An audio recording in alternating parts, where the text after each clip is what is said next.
Olá, seja muito bem-vindo a mais um Estudo Central. Estamos hoje aqui para falar um pouquinho a respeito do Evangelho de João. Já estamos na 5ª semana deste novo trimestre, desse novo período, mas eu sei que você que nos acompanha já sabe o que você deve fazer agora, né? Compartilhar esse vídeo com seus amigos, curtir o nosso canal se você ainda não curtiu, ativar o sininho para receber sempre as notificações dos vídeos quando eles são aqui liberados. Nós estamos durante esse período, já é o 2º mês, que nós estamos estudando a respeito do Evangelho de João e nós temos visto a cada semana, através do ministério de Jesus, os milagres que ele realizava, e hoje nós vamos ouvir a respeito do testemunho com os samaritanos, que você possa compartilhar com seus amigos e acompanhar aqui conosco mais uma vez. E antes de apresentar os nossos amigos, os que vão estar interagindo aqui conosco, quero mandar um abraço para aquelas pessoas que sempre comentam nos nossos vídeos, mandam um alô no nosso canal. E hoje vai aqui para o Tocantins, a Canuta Tavares, fala conosco lá de Paraíso do Tocantins. O Wilson fala conosco lá de Blumenau, Santa Catarina. A Idalina Cunha e João Carlos Ribeiro, de Barcarena, no Pará. José Pereira, de Vila Nova Gaia, em Portugal. E o Hélio dos Santos, que é professor da Escola Sabatina e sempre assiste os nossos vídeos. Ele pediu para mandar um abraço especial para a igreja de Seabra, da Chapada da Diamantina. É muito bom tê-lo aqui mais uma vez. Hélio, esteja compartilhando conosco e seus amigos também da sua igreja. E nós temos aqui também pastor Osmar Borges, pastor aqui da nossa igreja. Seja muito bem-vindo, pastor. É um prazer tê-lo aqui novamente. Eu aqui agradeço o convite, Dani. É sempre bom estar com vocês aqui. E saber que você está aí conectado conosco. Um abraço para essa querida e bonita cidade de Seabra, aí na Chapada Diamantina. Um grande abraço para vocês que estão conectados e também os demais que estão conosco. Sejam bem-vindos também. E temos também o pastor Eduardo Rueda, está nos acompanhando aqui. Ele mora em Tatuí, trabalha na nossa Casa Publicadora, né? Ele é editor na Casa Publicadora Brasileira. Seja muito bem-vindo, pastor. Muito obrigado, Dani. Obrigado, pastor Osmar. Obrigado a você pela sua audiência. Prazer estar aqui. Amém. Pastor Osmar, o senhor pode fazer a oração para iniciarmos, por favor? Claro, vamos orar. Maravilhoso Deus, muito obrigado pela oportunidade que o Senhor nos concede agora de estudarmos a sua palavra. Fale conosco e que esse amor de Cristo manifesto nessa situação também chegue até nós, nas nossas lutas e batalhas, que possamos entender que o Senhor fará tudo para nos encontrar, para curar-nos e para salvar-nos. Nos abençoe nesse estudo. Em nome de Jesus nós pedimos. Amém. Amém. Se você ainda não tem a sua lição, você pode acompanhar também através do site da Casa Publicadora Brasileira e pode já se programar para adquirir a lição para o próximo período, o próximo trimestre, também através do site da Casa Publicadora.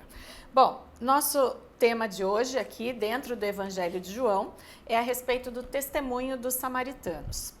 Nós temos estudado nas semanas anteriores a respeito de alguns milagres, algumas parábolas, né, lições que Jesus ensinava através das parábolas, e hoje, de forma especial, a gente vai estudar sobre uma história. Na maioria das semanas são várias histórias que são contadas, mas hoje uma história que tem muitas lições para nós tirarmos aqui, né? Mas antes de entrarmos na lição em si, ela vai falar a respeito dos samaritanos. E a primeira pergunta que eu gostaria que o pastor colocasse para aqueles que nos acompanham, quem eram os samaritanos? Para que depois nós possamos entender melhor, né, a história, a questão do relacionamento entre os judeus e os samaritanos, por que eles tinham algumas questões para que a gente possa aplicar e tirar as lições do estudo da semana. Essa questão, irmã Dani, é muito importante, o contexto histórico por trás da relação conflituosa que havia entre judeus e samaritanos é uma chave muito importante para entender o porquê de Jesus ter abordado a mulher samaritana com aquela maneira, com aquela perspectiva com que Jesus fez.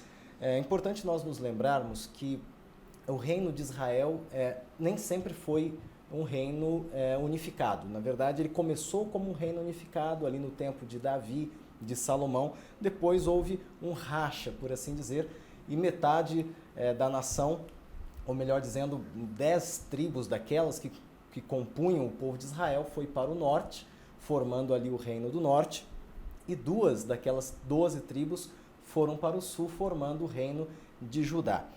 Aqueles que estão familiarizados com a história bíblica se lembram que ambos os reinos, em algum momento da história, se afastaram do Senhor.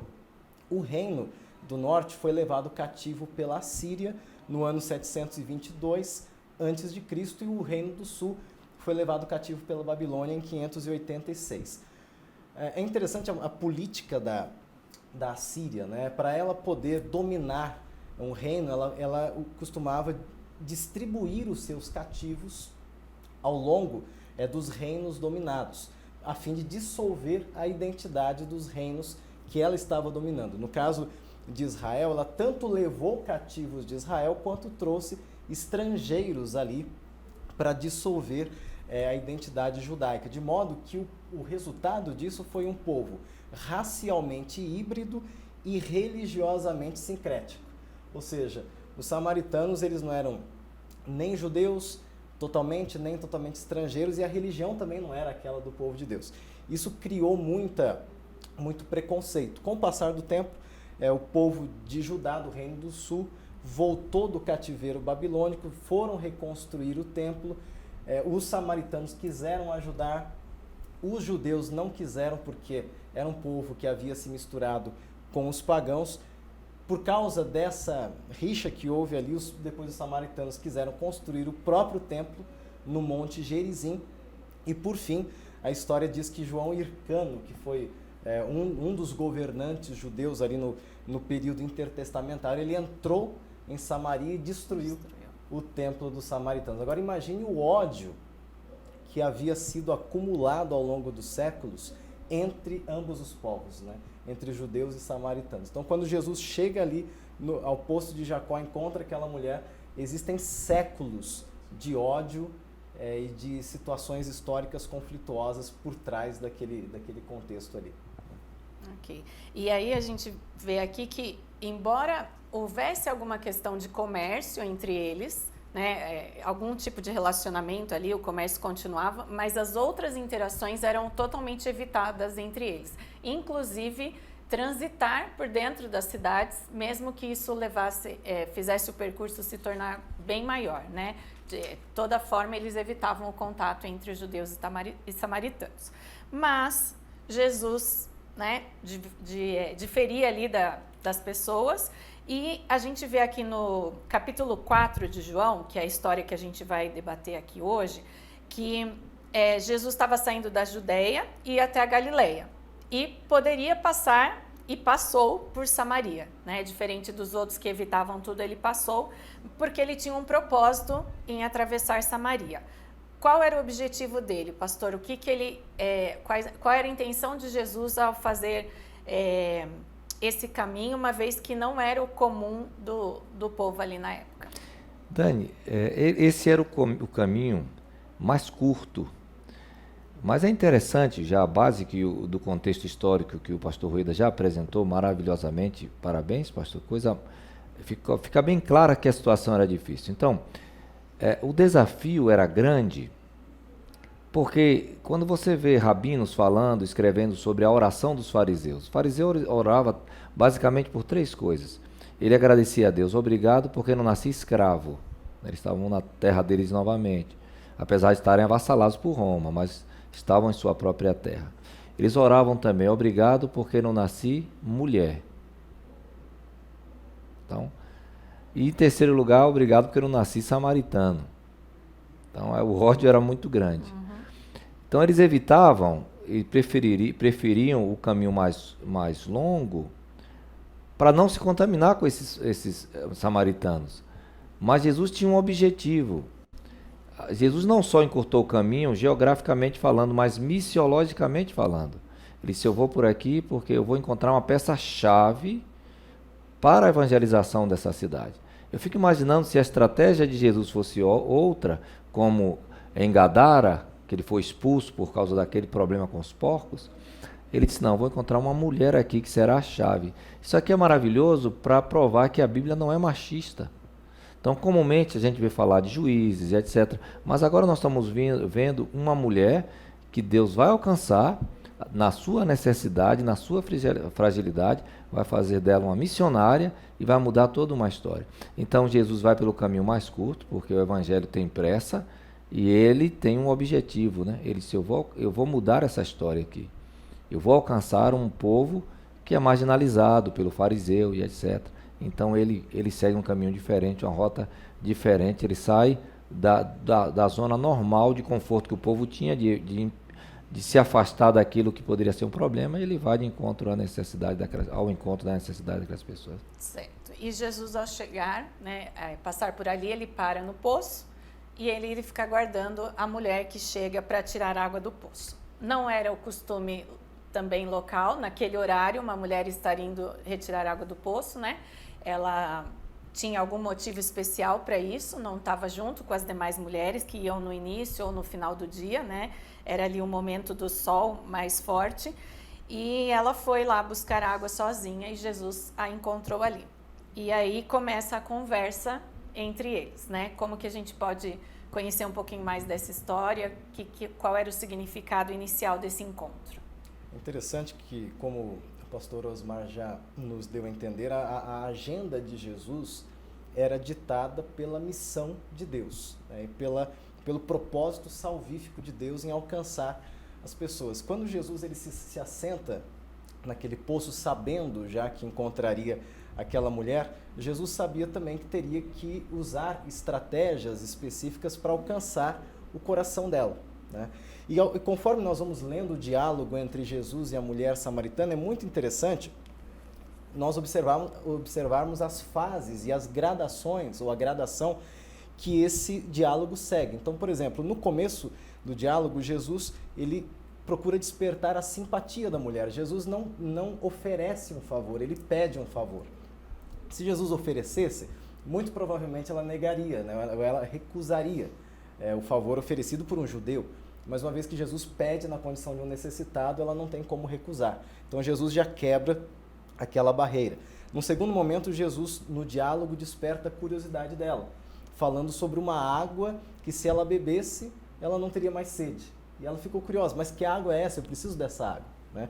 E aí entra uma terceira estratégia de Jesus, ele desperta a necessidade, né?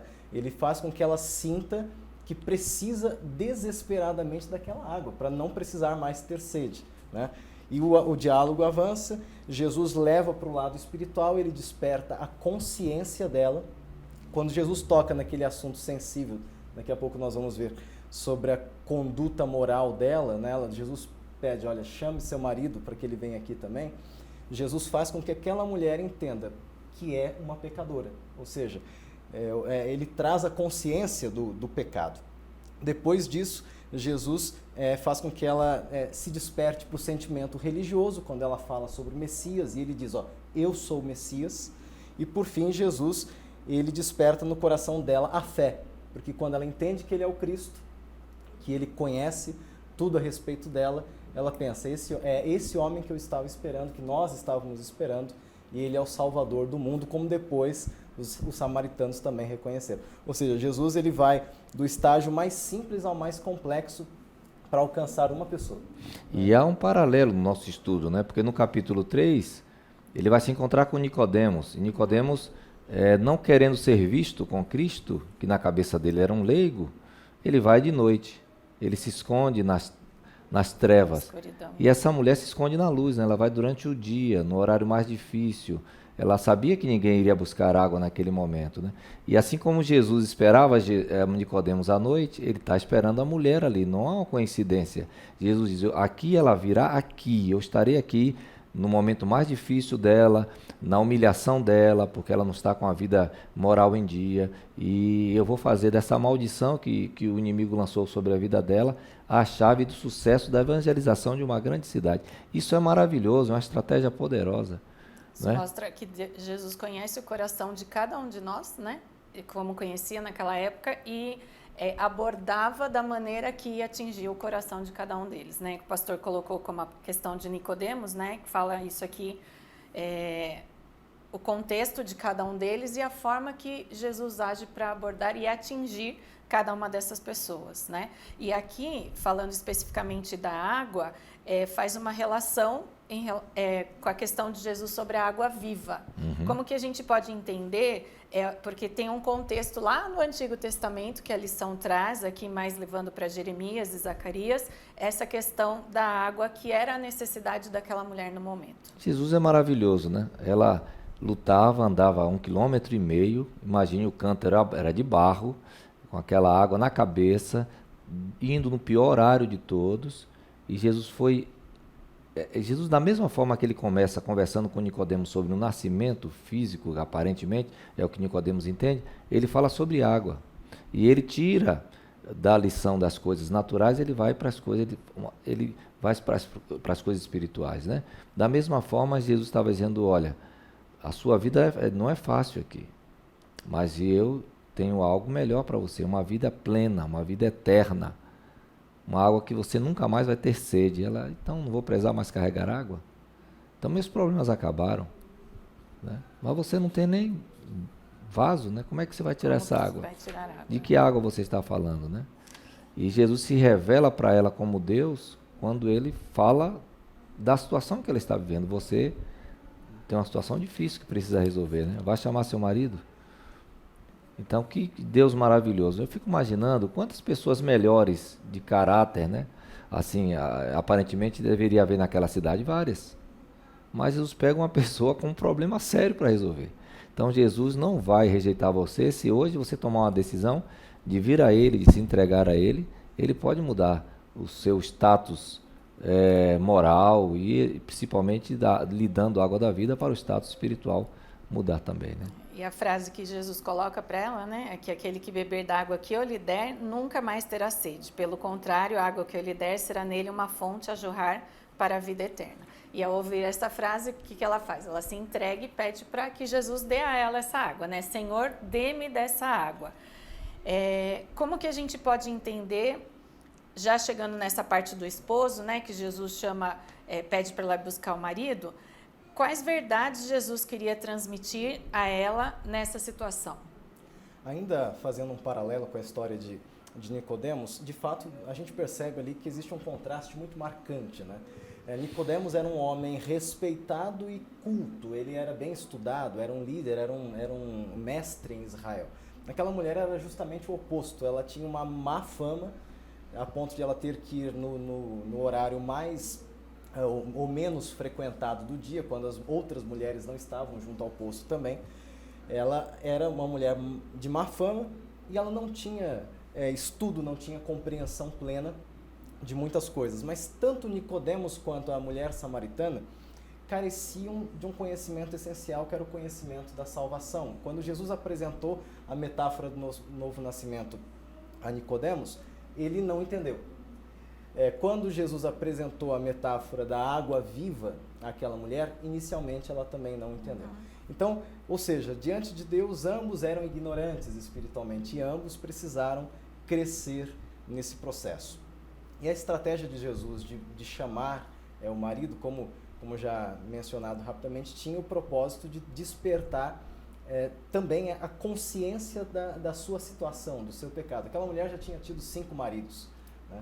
O marido com o qual ela estava agora não era seu marido oficialmente, ela estava irregular diante de Deus. Mas ao tocar naquela ferida aberta, Jesus queria dar uma oportunidade para que ela fosse curada. E é sempre assim. Jesus, quando mexe na nossa ferida, não é para nos machucar. Diferentemente de nós, né? Quando nós geralmente tocamos na ferida de alguém, às vezes maldosamente fazemos para machucar. Mas Jesus abriu aquela ferida a fim de cicatrizá-la depois.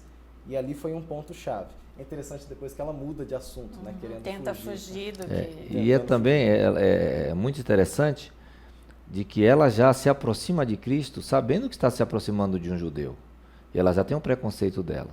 Mas quando Cristo revela a situação dela e fica clara a situação em que ela se encontra, que ela não era uma pessoa de má fama, Jesus é que não deveria estar com ela. Isso é interessante, né? Jesus, olha, você já teve 5 maridos, o que você tem também não é o seu. Jesus não queria humilhá-la. Jesus estava apenas dizendo, da maneira como você está, eu te aceito. Mas como é que eu sei disso? É aí que é a chave, né? Quando ele revela a vida dela, ele está revelando quem verdadeiramente ele é. Aí ela entende, esse homem é profeta. Porque ele sabe minha vida. Como? Ele nunca me viu. E isso é maravilhoso. Deus tem uma estratégia maravilhosa para alcançar os seres humanos, né? E aí a gente vai vendo aqui que no capítulo 4, né? Então chega nessa parte que o pastor comentou, que Jesus acaba citando a situação dela, e aí ela então passa a entender que Cristo era o Messias, né? É o Messias que eles aguardavam. E aí Jesus ressalta que sim, né? E que ele estava ali para salvar e para buscar a todos. Mas a identidade de Cristo já foi revelada ali naquele momento, né? Ou ela teve que buscar mais algumas informações? Como que Jesus se revelou aí neste momento, aqui os versículos 25 e 26 do capítulo de João? É muito interessante o fato de que Jesus sempre procurava ser discreto ao revelar algo a respeito da sua identidade, né? Embora ele apresentasse todas as evidências do Messias, muito raramente Jesus dizia, olha, eu sou o Messias. Mas para aquela mulher, ele disse, né? Ele disse claramente, eu sou aquele que fala contigo, né? Ou seja, eu sou o Messias. Interessante, isso me faz lembrar o que Ellen White fala sobre o fato de que Jesus não desprezava a audiência composta por uma única pessoa, né? Jesus sabia que pregando para aquela mulher, ele alcançaria depois uma multidão, né? Uma cidade toda, e que até os dias de hoje nós estaríamos falando da história daquela mulher. Então, isso aqui me faz tirar uma lição pessoal. Nós nunca devemos desprezar a audiência composta por uma única pessoa. Às vezes, uma revelação dada a essa única pessoa pode redundar na salvação de muitas outras vidas, né?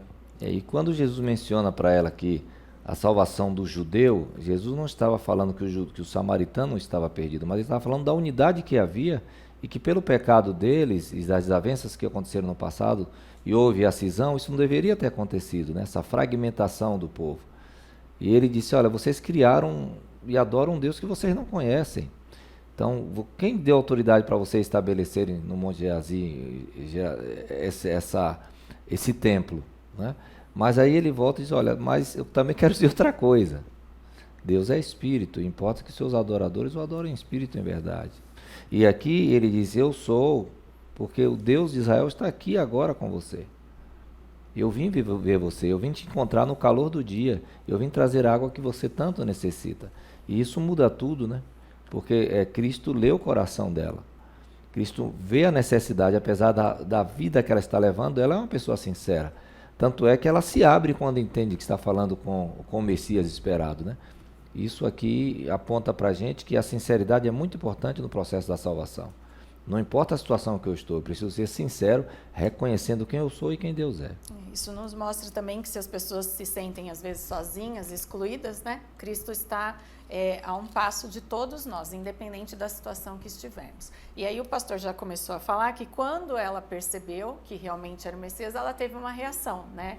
Ela ficou muito alegre, foi muito espontânea e foi testemunhar, que é o nosso objetivo, quando a gente descobre alguma coisa nova, muito importante, a gente quer contar para os outros, né? E foi isso que ela fez. Essa ação foi até meio surpreendente, né?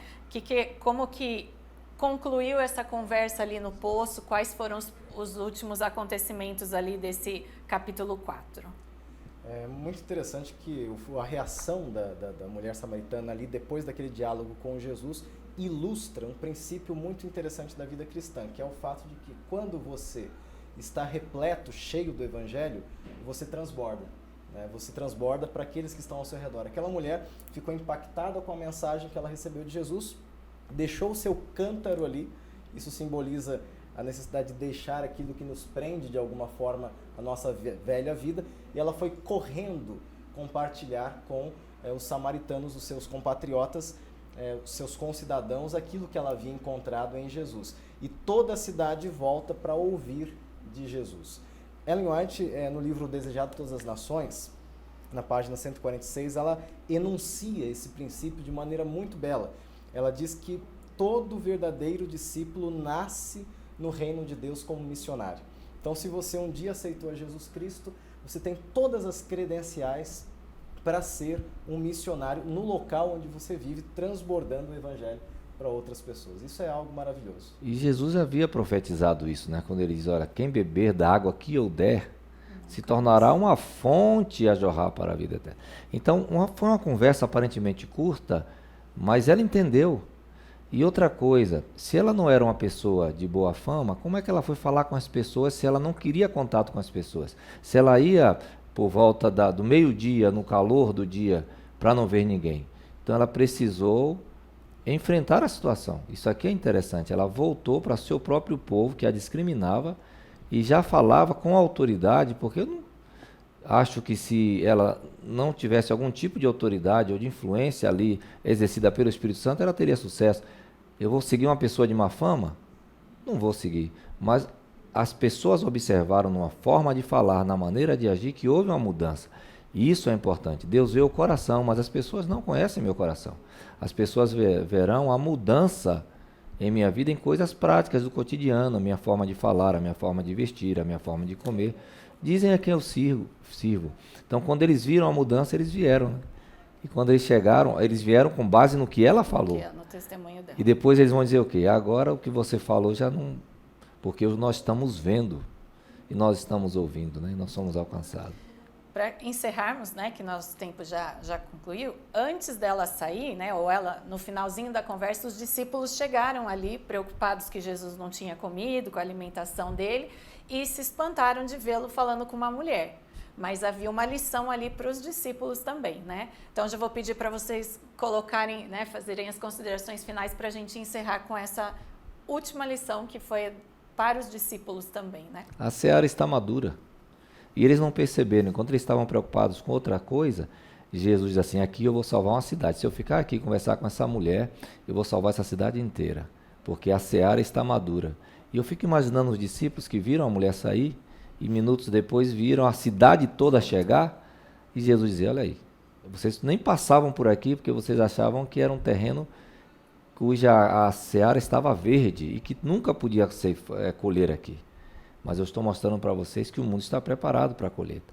Então Jesus estava preparando aqueles homens. Primeiro, quando o Espírito Santo descesse, a língua ia ser resolvido, o problema da língua, mas eles precisavam ter o preconceito também removido, porque senão eles não amariam as pessoas, independente de sua raça, de sua cor, de seu credo religioso. E talvez seja esta a barreira que nós temos hoje. Podemos até falar a mesma língua, mas somos preconceituosos, né?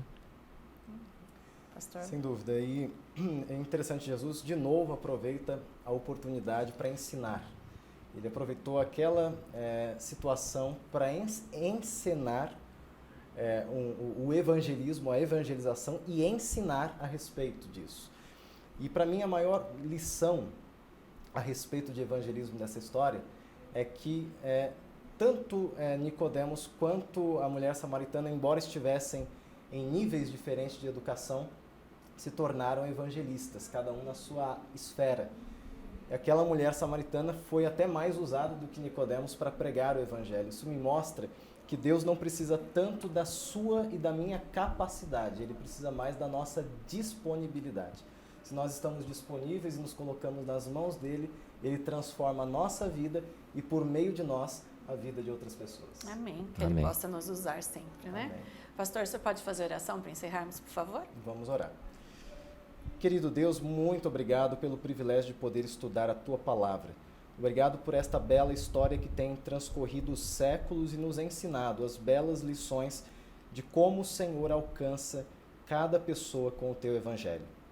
E que hoje o Senhor também nos alcance de modo que sejamos transformados e sejamos fonte de água viva, por meio da qual Tu compartilhes, ó Senhor, a Tua salvação a todo mundo e muitas pessoas sejam transformadas.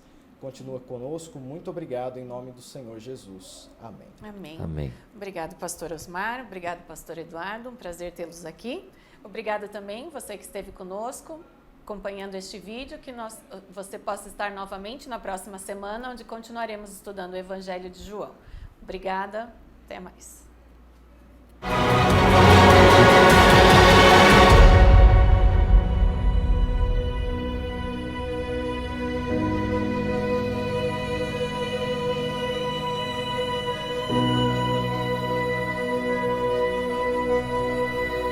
Amém.